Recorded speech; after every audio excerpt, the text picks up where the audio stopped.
So you want to avoid discrimination against EU nationals who have the right to live and work here, but that's exactly what the effect of your policy would be. And it's not just that employers will be reluctant because they're unclear whether or not somebody has the right to work or not. Even more so, it will be landlords. You'll have landlords who are not going to touch EU nationals with a barge pole if they haven't already gone through the settled status scheme. Surely the only sensible proposal in the event of no deal is to postpone the end to free movement and to postpone the new system until the registration scheme closes in the middle of 2021. Well, I disagree with that, and we've been very clear that we will end free movement when we leave the EU. And are you denying that there's going to be a hell of an impact on EU nationals who have the right to live and work here, and that they will struggle to access accommodation and they will find it harder to work even though they have the right to work?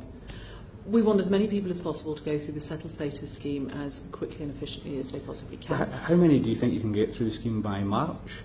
Well, you know, we've said that we're going to adopt a pragmatic approach to following that up and to enforcement, and I think it's really important that we do that. So we have to give people time. I'm hugely encouraged by the progress that we've made with the private beta testing phase 1. It's about 600 people. But it was deliberately a small trial to make sure that it worked. 3 And million people to get through by 95% March. of them found it a quick and simple process, going through within 15 to 20 minutes. And it's really important that we make sure that we have a scheme that works, and that's why we move into phase 2, where it could be several 100,000 people go through the scheme. Do you realistically think that the Home Office can get a new immigration system up and running by March in the event of no deal? No, I've said we're going to end free movement by March. The new immigration system will obviously... Well, if you end free movement in March, how does somebody employ an EU national after March if they've not got settled status? So we will be ending free movement, and EU nationals will be subject to the same requirements as non-EEA nationals. But I think it's really important that we put in place a future system that recognises that the will of the British people, as expressed in the referendum, was that we end free movement, and we're determined to do that. Yes, but you don't need to do it by March. Nobody voted for a catastrophic we will have to turn on, as part of the immigration rules, we'll have to turn on a system that allows EU nationals to continue to come here until such time as the future immigration system is implemented. But why not wait till the settled status system is essentially complete? Why do it in March when you have this catastrophic impact on whether or not people can access work and whether they can access accommodation, and you'll have industries completely unable to recruit from the EU? Well, lots and lots of posts.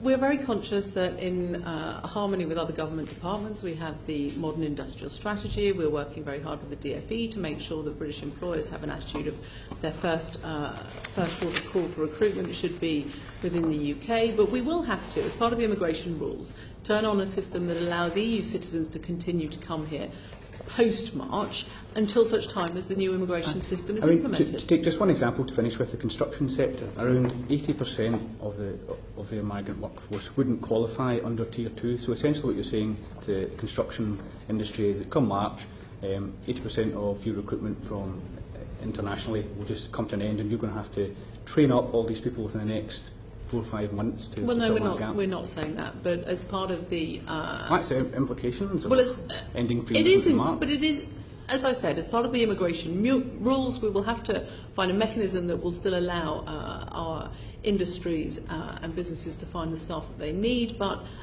we're very clear, as part of the future immigration system, we will move to a position where we're applying the same rules to the EU as we are to the rest of the world, so that we have a skills-based immigration system enabling us to continue to attract the talent that we need from around the globe, but actually putting us in control of immigration for the first time since free movement came. So I'm sorry, but now, if it's an EU or EEA national wanting to work, the employer has virtually nothing to do except confirm the individual's If it's a British citizen, they might ask to see their ID and their passport and their birth certificate. But if they would have the right to settled status and haven't applied for it yet, what checks do you expect the employer to make on those individuals?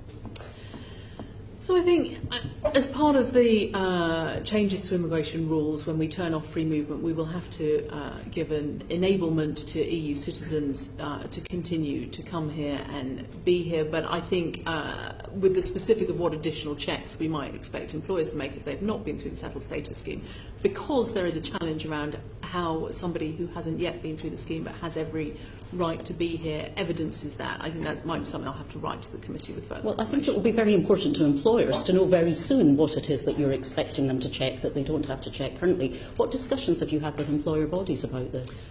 On this specific point? On the specific point of people who could apply for and receive settled status but haven't yet done so post the 29th of March. So whilst having met with a significant number of employer bodies, including the CBI, including Chambers of Commerce, having done 3 round tables in Scotland, Northern Ireland and Wales over the course of the summer recess, having met with organisations like the National Farmers Union during the process of those engagement sessions, not a single employer has raised that with me.